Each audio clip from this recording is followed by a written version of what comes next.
আসসালামু আলাইকুম। আমন্ত্রণ বাংলা ভিশন সংবাদে আপনাদের সাথে আছি ফাতেমা জান্নাত আইরি। যুক্তরাষ্ট্রের ৪৭তম প্রেসিডেন্ট হিসেবে শপথ নিয়েই বাইডেন আমলের ৭৮টি নির্বাহী আদেশ বাতিল করেছেন ডোনাল্ড ট্রাম্প। সরে গেছেন প্যারিস জলবায়ু চুক্তি থেকে, মুক্তি দিয়েছেন ক্যাপিটাল হিল দাঙ্গায় জড়িত প্রায় ১৫০০ সমর্থককে। এর আগে অভিষেক ভাষণে ট্রাম্প বলেন, আমেরিকার স্বর্ণযুগ শুরু হলো। যুক্তরাষ্ট্রকে আবারও মহান করে তোলার কথাও বলেন। ট্রাম্পকে অভিনন্দন জানিয়েছেন Bangladesh, Bharat, Canada, Germany, Japan, Ukraine, Russia সহ বিশ্বের বিভিন্ন দেশের নেতারা। শহীদ আরাফাতের ডেস্ক রিপোর্ট। শপথ নিয়ে ইতিহাস গড়লেন ডোনাল্ড ট্রাম্প। যুক্তরাষ্ট্রের ইতিহাসে সবচেয়ে বেশি বয়সী প্রেসিডেন্ট হিসেবে বসলেন ক্ষমতার মসনদে। শপথ নেওয়ার পরই জো বাইডেন আমলের ৭৮টি নির্বাহী আদেশ বাতিল করেছেন ট্রাম্প। ফিলিস্তিনের পশ্চিম তীরে অবৈধ দখলদার ইসরায়েলিদের বিরুদ্ধে দেয়া নিষেধাজ্ঞা বাতিল করেছেন। বিশ্ব স্বাস্থ্য সংস্থা ও প্যারিস জলবায়ু চুক্তি থেকে বেরিয়ে আসার ঘোষণা দিয়েছেন তিনি। এমনকি ক্যাপিটল হিল দাঙ্গায় গ্রেপ্তার ১৫০০ জন সমর্থককে কারামুক্তি দিতে সই করেছেন ট্রাম্প। জো বাইডেন আমলের প্রায় ৮০টি নির্বাহী আদেশ বাতিল করছি। সেগুলো ছিল অনেক বেশি উগ্র এবং ধ্বংসাত্মক। যুক্তরাষ্ট্র বাইডেন আমলে ইতিহাসের অন্যতম খারাপ প্রশাসন দেখেছে। সেখান থেকে বেরিয়ে আসবে যুক্তরাষ্ট্র।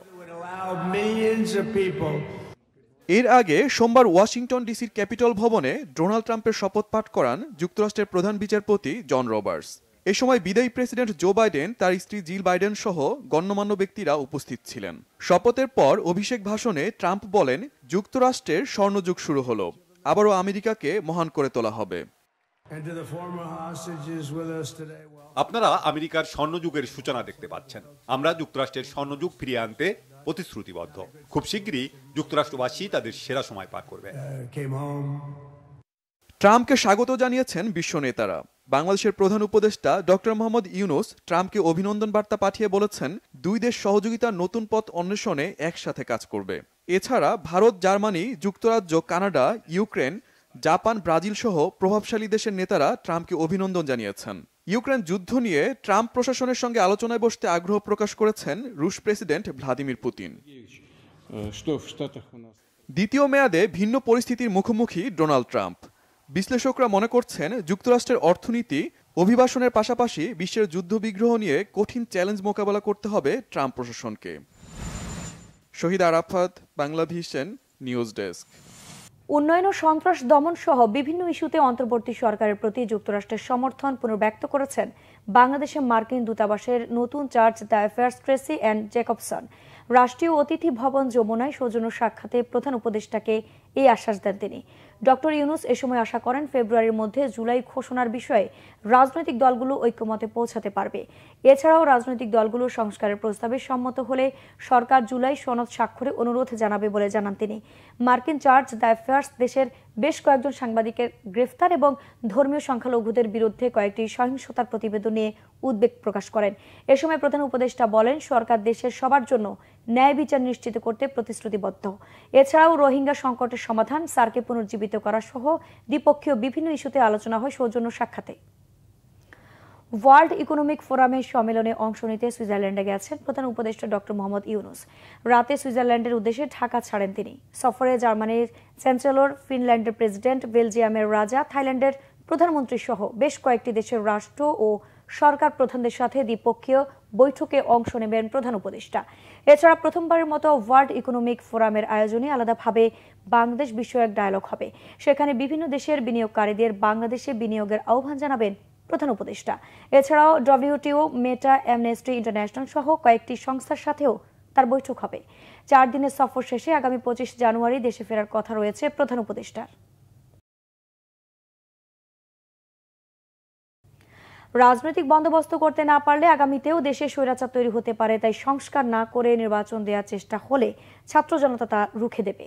সোমবার শহীদ আসাদ দিবস উপলক্ষে জাতীয় নাগরিক কমিটি আয়োজিত গণ অভ্যুত্থান থেকে ফ্যাসিবাদী ব্যবস্থার বিলোপের রাজধানী রোডম্যাপ শীর্ষক আলোচনা সভায় এসব কথা বলেন জাতীয় নাগরিক কমিটির নেতারা। রাজনৈতিক দলগুলোর হুমকি থামকি দিয়ে মনোযোগ না দিয়ে অন্তর্বর্তীকালীন সরকারকে সংস্কার দিকে মনোযোগ দেওয়ার আহ্বান জানান তারা। বলেন, যারা ছাত্রদের পরিবর্তনের রাজনীতিকে হুমকি এনে মনে করছে তারাই সংস্কার ছাড়া নির্বাচন চাইছে। ফ্যাসিবাদী ব্যবস্থা বিলুপ্ত করতে দেশে একটি নতুন সংবিধান ও গণপরিষদ নির্বাচনেরও দাবি জানান তারা। বিএনপির ভারপ্রাপ্ত চেয়ারম্যান তারেক রহমান বলেছেন, রাজনৈতিক ঝড়ের পর এখন দল পুনর্গঠনের কাজ চলছে। জনগণের সমর্থন পেলে দেশকে পুনর্গঠন করা হবে বলে জানান তিনি। গুলশানে বিএনপি চেয়ারপারসনের কার্যালয়ে দলের সদস্য নবায়ন কার্যক্রমের উদ্বোধনী অনুষ্ঠানে ভার্চুয়ালি সংযুক্ত হয়ে তারেক রহমান এসব কথা বলেন। সেই সময় বিএনপি নেতারা জানান, গত 15-16 বছরে অবর্ণনীয় নির্যাতনের শিকার হয়েছেন তারা। তারপরও তারা দেশের স্বার্থে দলকে আঁকড়ে ধরে রেখেছেন। তৃণমূলের নেতাকর্মীদের ত্যাগ ও তাদের উপর নির্যাতনের কথা উল্লেখ করেন বিএনপির সিনিয়র নেতারা। ভারপ্রাপ্ত চেয়ারম্যান বলেন, স্বৈরাচার মুক্ত বাংলাদেশে দেশপ্রেম নিয়ে 31 দফা বাস্তবায়ন করতে চান। বিগত স্বৈরাচার আমলে দেশের প্রতিটি প্রতিষ্ঠান দলীয়করণ করে ধ্বংস করা হয়েছে। এখন পুনর্গঠনের সময় জানিয়ে তারেক রহমান বলেন, দেশ গঠনে 31 দফা বাস্তবায়ন করা হবে।